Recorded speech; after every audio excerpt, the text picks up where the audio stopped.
उन्होंने मेरी बहन को मुझसे ले लिया। किसने ले लिया?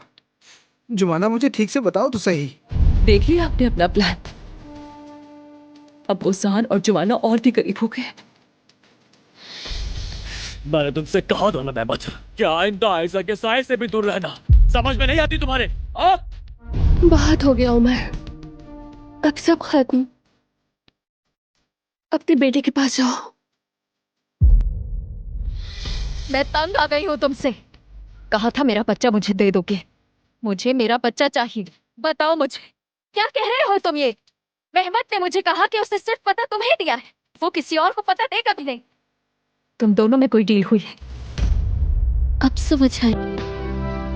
तो आप मुझसे बदला ले रही हैं, हाँ?